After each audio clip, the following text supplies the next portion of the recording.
राजा हरिश्चंद्र, सत्य और त्याग की अद्वितीय गाथा।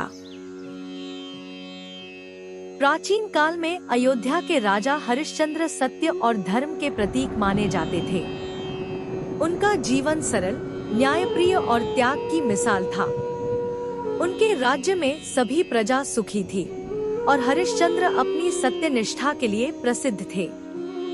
उन्होंने प्रतिज्ञा कर रखी थी कि वे जीवन के किसी भी मोड़ पर झूठ नहीं बोलेंगे, चाहे परिस्थितियां कितनी ही कठिन क्यों न हो जाए। उनकी सत्यप्रियता का यश तीनों लोकों तक फैला हुआ था। लेकिन राजा हरिश्चंद्र की परीक्षा लेने का विचार स्वयं देवताओं के मन में आया। एक दिन देवताओं के राजा इंद्र ने यह बात महर्षि विश्वामित्र को बताई और कहा कि यदि हरिश्चंद्र सचमुच सत्यनिष्ठ हैं, तो उनकी कठिन परीक्षा ली जाए। महर्षि विश्वामित्र ने यह चुनौती स्वीकार कर ली और हरिश्चंद्र की सत्यनिष्ठा की परीक्षा का निश्चय किया। एक रात राजा हरिश्चंद्र गहरी नींद में थे। तभी महर्षि विश्वामित्र उनके स्वप्न में आए और उनसे दक्षिणा मांगी। हरिश्चंद्र ने उन्हें वचन दे दिया कि वे किसी भी मूल्य पर दक्षिणा देंगे। जब सुबह हुई, महर्षि ने राजा के सामने प्रकट होकर दक्षिणा की मांग की। राजा ने प्रसन्नता पूर्वक पूछा, हे महर्षि, आप मुझसे क्या चाहते हैं? विश्वामित्र ने कहा, मुझे तुम्हारा समस्त राज्य चाहिए। राजा हरिश्चंद्र ने बिना संकोच अपना राज्य विश्वामित्र को सौंप दिया और अपनी पत्नी तारामती और पुत्र रोहिताश्व के साथ राज्य छोड़ दिया। तीनों ने वन की ओर प्रस्थान किया, परंतु उनकी परीक्षा यहीं समाप्त नहीं हुई थी।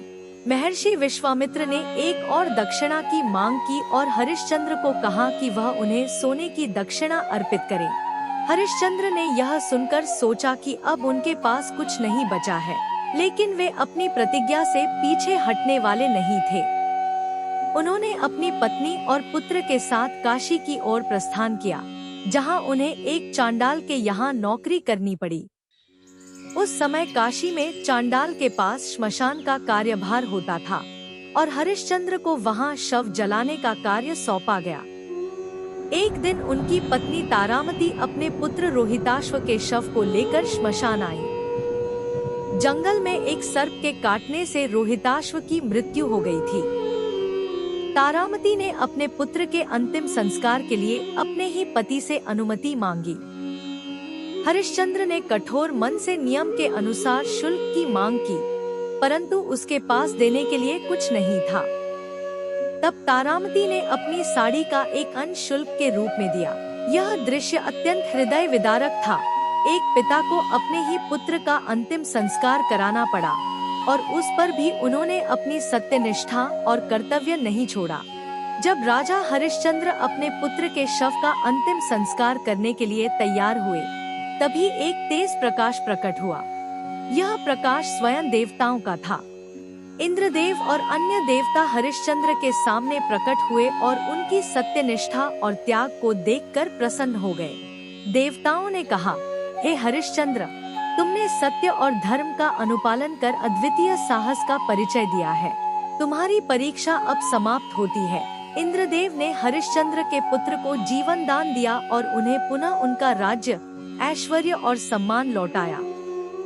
हरिश्चंद्र और उनकी पत्नी ने देवताओं का आभार व्यक्त किया, लेकिन उनकी आंखों में संतोष और अपार शांति थी। यह सत्य की जीत थी और धर्म की महानता की सिद्धि। उनके जीवन ने यह संदेश दिया कि सच्चा साहस वही है जो सत्य के मार्ग पर अडिग रहता है, चाहे कितनी भी कठिनाइयां आए। इस प्रकार राजा हरिश्चंद्र का जीवन एक प्रेरणा बन गया। सत्य और धर्म के मार्ग पर चलने वाले राजा हरिश्चंद्र की कहानी युगों युगों तक अमर हो गई और वह सत्य के प्रतीक बन गए।